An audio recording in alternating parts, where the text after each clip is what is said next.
अब हम लोग को इसमें पढ़ना है नॉर्मल फॉर्म स्ट्रेट लाइन का इक्वेशन किस में, नॉर्मल फॉर्म में। ये भी बहुत इंपॉर्टेंट है। पिछला हम लोग पढ़े थे इंटरसेप्ट फॉर्म, अब पढ़ेंगे क्या, नॉर्मल फॉर्म।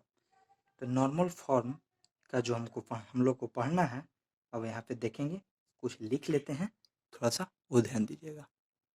अब हम लोग यहाँ पे लिख लिए क्या कि let A B a given point given straight line. A B क्या है, एक स्ट्रेट गिवन स्ट्रेट लाइन लिए which intersect x axis and y axis, जो x axis and y axis को क्या किया, इंटरसेक्ट किया at the point A and B respectively.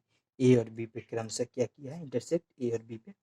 ठीक है, आगे लिखेंगे, हमको नॉर्मल फॉर्म निकालना है। नॉर्मल का मतलब है कि स्ट्रेट लाइन पे परपेंडिकुलर डालता है। तो यहाँ पे लिखेंगे कि लेट ओ एन परपेंडिकुलर किस पे, ओ एन जो है परपेंडिकुलर है ए बी पे, ए बी पे, ठीक है, and and O N equal to कितना है, डिस्टेंस हम जो लिए हैं, ओ एन डिस्टेंस लिए हैं पी। तो क्या लिए, ओ एन जो डिस्टेंस लिए, क्या लिए हम पी मान लिए। ठीक है, अब क्या हुआ कि ये जो एंगल है, एंगल क्या, let angle N O A, N O A is equal to alpha, alpha, alpha किसके साथ, ये पॉजिटिव एंगल बनाएगा इसके साथ, इस तरह से डायरेक्शन में एंटी क्लॉकवाइज। मेक्स लिखेंगे यहाँ क्या कि मेक्स विथ एक्स एक्सिस। ठीक है, इसलिए जब ये अल्फा है तो ये पूरा क्या है, पूरा 90 डिग्री है ना हो, तो ये क्या हो जाएगा, pi minus two minus alpha. इसलिए लिखेंगे, इसलिए क्या लिखेंगे कि एन ओ बी बराबर क्या लिखेंगे, एन ओ बी बराबर लिखेंगे pi by two minus alpha. ठीक है, अब इस ट्रायंगल में हम चलेंगे तो लिखेंगे कि in triangle N O, N O A, N O A, ये ट्रायंगल में चले, एन ओ ए में चले तो क्या होगा कि अल्फा है, तो हम लोग A side O A by O N, O A by O N लेंगे, जिसे हम लोग राइट एंगल बनाते हैं ना, तो ये भी क्या है, क्या 90 डिग्री बनाया है ना, परपेंडिकुलर डाला है, तो 90 डिग्री बनाया है, अर्थात इसके अनुसार से ये क्या होगा, ये होगा परपेंडिकुलर, ये होगा बेस, ये होगा हाइट। लेकिन हमको मेरा एंगल ही है, तो इसके सामने ये परपेंडिकुलर और हाइपोटेनस तो ये रहबे करेगा। ठीक है, ये हाइपोटेनस रहेगा ही, ये हो गया मेरा क्या, परपेंडिकुलर, ये हो गया बेस। तो यहाँ मेरा क्या हो गया, O A is equal to hypotenuse, और ये क्या हो गया, base, O N equal to base. तो एच बाई बी अर्थात क्या होता है, H by B equal to sec, ये है एंगल अल्फा, तो अल्फा, तो यहाँ से हेंस क्या आ जाएगा, ओ ए बराबर O N into sec alpha, और ओ ए बराबर ओ एन की जगह पे यहाँ क्या है, ओ एन इक्वल टू क्या है, पी, तो पी सेक अल्फा। ठीक है,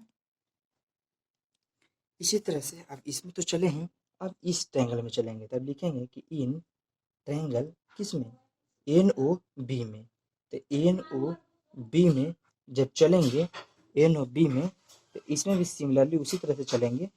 इसमें क्या चलेंगे, ओ बी बटा, ओ बी बटा क्या चलेंगे, ओ एन, ओ बी बटा क्या चलेंगे, ओ एन, ये क्या हो जाएगा, उसी तरह से ये क्या हो जाएगा, कॉसेक अल्फा, कॉसेक अल्फा। तो इसलिए क्या हो जाएगा, ओ बी बराबर ओ एन कॉसेक अल्फा, तो ओ बी बराबर क्या हो जाएगा, ओ एन की जगह पे P cosec alpha, O B बराबर क्या हो गया, पी कॉसेक अल्फा।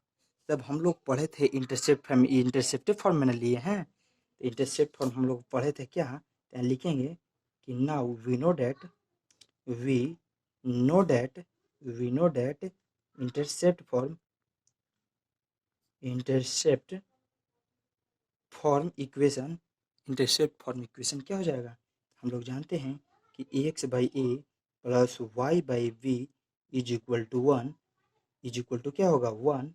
तो ये क्या हो जाएगा, एक्स बाई ए की जगह पे क्या था, ओ ए, यही ना हम लोग का था ए, तो ये हम लोग का क्या है यहाँ पे ओ ए प्लस वाई।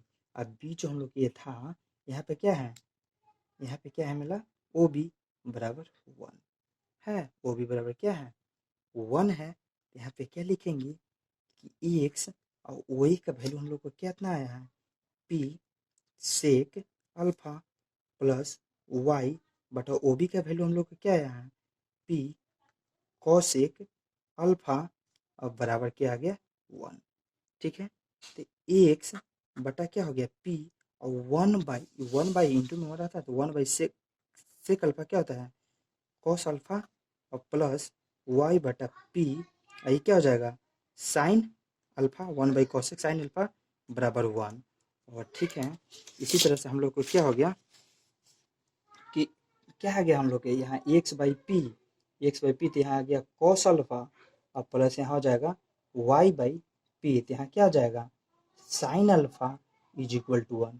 तो p है तो एलसीएम लेके इधर क्रॉस मल्टीप्लाई कर सकते हैं। तो x cos alpha plus y sine alpha बराबर p, यही जो हम लोग का इक्वेशन है नॉर्मल फॉर्म का इक्वेशन, ये भी याद रखिएगा, बहुत इंपॉर्टेंट है एक प्रॉब्लम को बनाने में। थैंक यू, यहाँ पे ख़त्म करते हैं। आगे कुछ पॉइंट और है स्ट्रेट लाइन के बारे में जानने के लिए, उसके बाद हम लोग क्या करेंगे कि प्रॉब्लम बनाएंगे। Thank you.